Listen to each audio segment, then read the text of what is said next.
I ask Muslims, what does your Allah look like? I don't know. Is it male? No. Is it female? No. But of neither sex, but that Allah has control on the women on how you dress. And you're Because happy he's to the follow creator. that.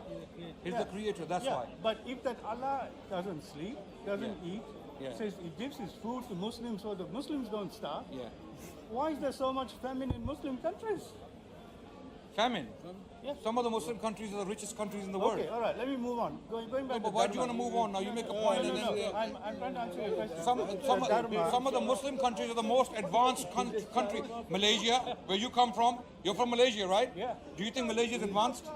Not because of Muslims, Why? because the Chinese and Indians work harder. Advancement is attributed to something else.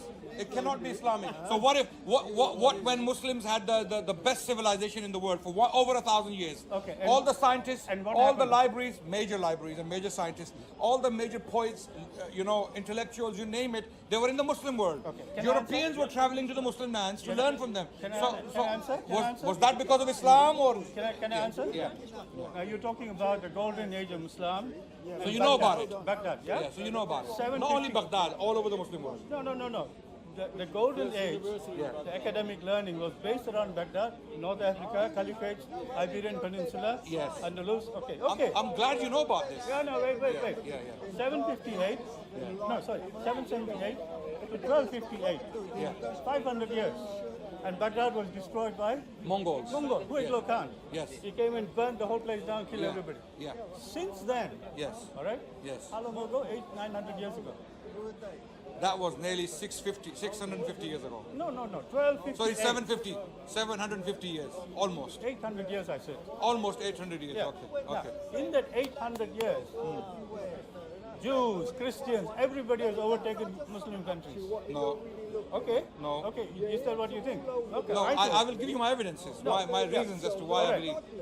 You see, the Egyptian civilization was there long before Islam came. Yes. Yeah? Very advanced. The Persian civilization was there long before Islam came. Yes, I agree. Yes. Khorasan, long before Islam came, they were very advanced. Yes.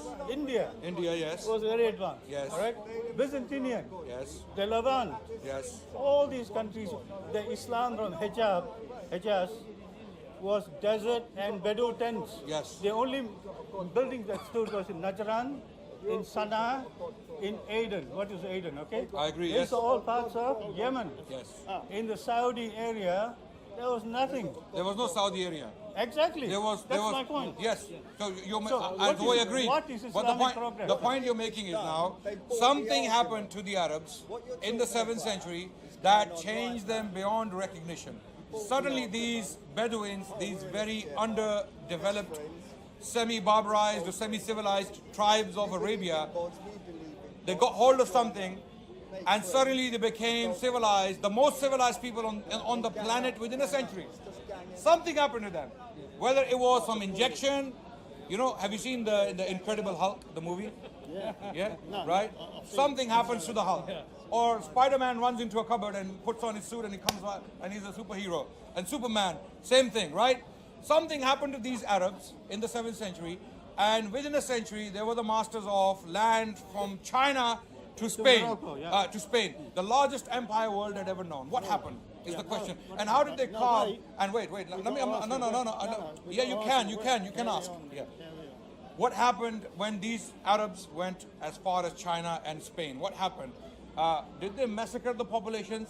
It's a very good question. Did they exploit and plunder the resources like the Americans and the colonial powers did in the past 3 centuries? They did. Okay, let's talk about it. I'm raising the questions myself so that you can address them, right? Did they decimate churches? Yes. Okay, the oldest churches in the world are in the Muslim lands today, even today. We are in the year 2018, in the month of May 27th, right?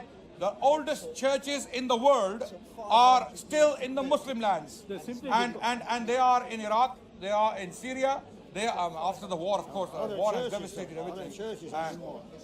And in Egypt, some of the oldest churches are in Egypt. Coptic churches. Are they churches? Yes, they are churches. To this day, they are churches, right? Okay. So my point is, Muslims did not have this policy of persecution just because of religion. That's why the civilization of Islam lasted over 1,000 years until the colonial powers came in. First, the Mongols. The Mongols came in and they decimated the Islamic empire or the Muslim civilization in the east. Then came the colonial powers after that in the 16th century, when colonial powers from Europe they got hungry, they got greedy.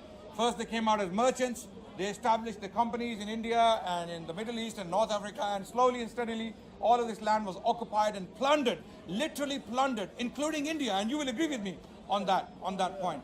Okay, what did the Muslims do to India? Now, because I don't have the time to talk about the whole world where the Muslims. What did the Muslims do to India? Is the question. They destroyed Hinduism. Okay. My friend claims they destroyed Hinduism, and he is still alive. He's a Hindu and he's alive and he's standing in front of me talking to me. And not only him, not only him, there are hundreds of millions of Hindus still flourishing, and there are temples they go to. They worship in these temples that were governed by the Muslims for centuries. Not only decades, for centuries. India was occupied by the Mughals, 95% of it. Only Aurangzeb, had occupied. Did the Muslims go out on a rampage, killing Hindus indiscriminately, or did they destroy? Can we come in? Yeah, you can. Yeah. So you can. Okay. This is my final point. Did the Muslims come in and they destroyed the masses? No. In fact, according to, I'm coming right now, finishing right now. According to some modern scholars, people like Audrey Trush, and she has actually written a book on Aurangzeb. I invite you to read that book. Audrey Trush, Aurangzeb. Have you read her book, Aurangzeb? Long time ago. No. It only came out in 2000. I have read a book on Aurangzeb, but I can't. No, it's not. The one by Audrey Trush is the most recent book on Aurangzeb. Read it, and you will see all these accusations of temple desecrations are outrightly rejected by academics. This is the rhetoric of right-wing, xenophobic Hindu government of India, and the right-wing xenophobic groups such as Bajrang Dal and BJP, the governing party of India, is their rhetoric, right? And he supports them. He supports them. Those who are dividing India on ethnic and religious lines. Muslims never did that.